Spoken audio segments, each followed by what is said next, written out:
Semelhanças físicas e morais. Os pais transmitem frequentemente aos filhos uma semelhança física. Transmitem também uma semelhança moral? Não, uma vez que têm alma ou espírito diferentes. O corpo procede do corpo, mas o espírito não procede do espírito. Entre os descendentes das raças não há senão consanguinidade. De onde provêm as semelhanças morais que existem algumas vezes entre pais e filhos? São espíritos simpáticos, atraídos pelas semelhanças de suas tendências. Os espíritos dos pais não exercem influência sobre o do filho depois do nascimento? Uma influência muito grande. Como dissemos, os espíritos devem concorrer para o progresso uns dos outros. Muito bem, os espíritos dos pais têm por missão desenvolver os dos seus filhos pela educação. É para eles uma tarefa. Se falharem, serão culpados. Por que de pais bons e virtuosos nascem filhos de natureza perversa? Melhor dizendo, por que as boas qualidades dos pais não atraem sempre por simpatia um bom espírito para lhes animar o filho? Um mau espírito pode pedir pais bons, na esperança de que seus conselhos o encaminhem para um caminho melhor e, frequentemente, Deus lhe o concede. Podem os pais, por seus pensamentos e preces, atrair para o corpo do filho um bom espírito, de preferência a um espírito inferior? Não, mas podem melhorar o espírito do filho, a que deram nascimento e que lhes foi confiado. É seu dever. Os maus filhos são uma prova para os pais. De onde provém a semelhança de caráter que existe muitas vezes entre dois irmãos, sobretudo se gêmeos? São espíritos simpáticos que se aproximam pela semelhança de seus sentimentos e que são felizes por estarem juntos.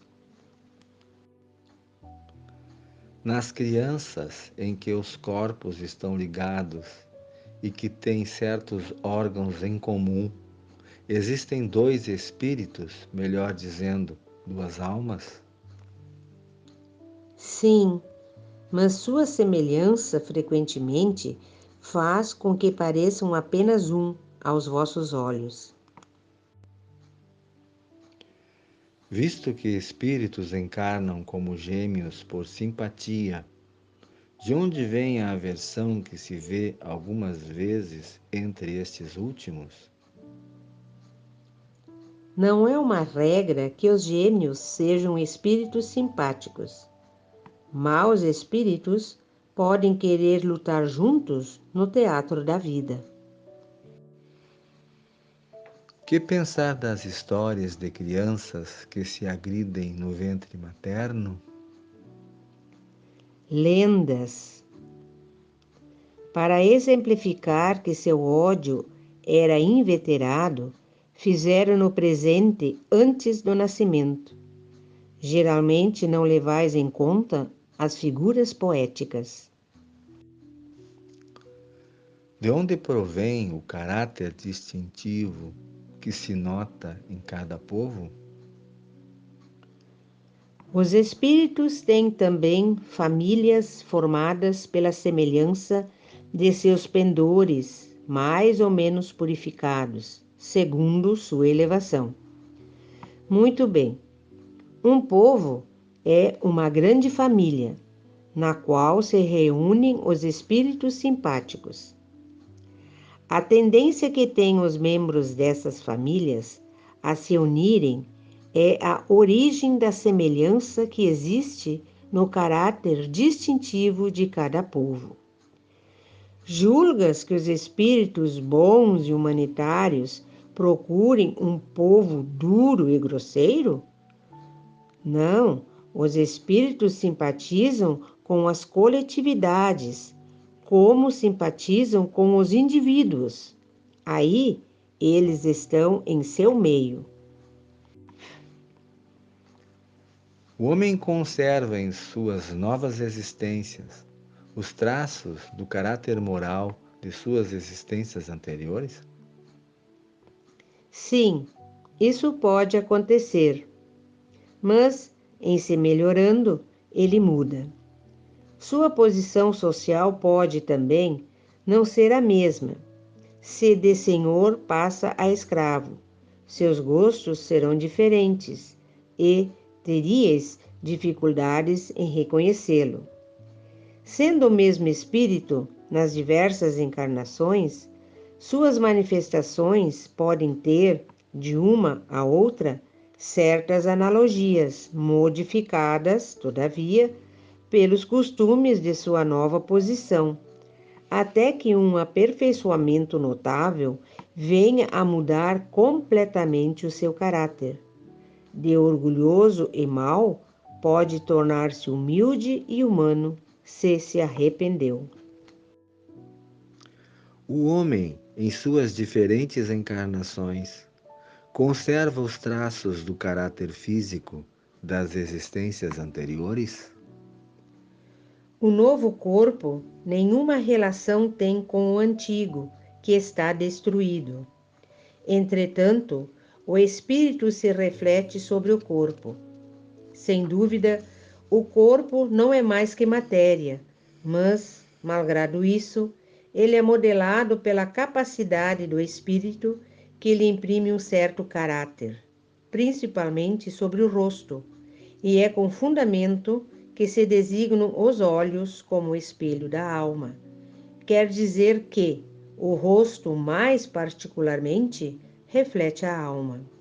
Por isso, uma pessoa excessivamente feia, quando nela habita um espírito bom, criterioso e humano, tem alguma coisa que agrada, ao passo que existem rostos muito belos que nada fazem sentir e pelos quais se tem mesmo repulsa.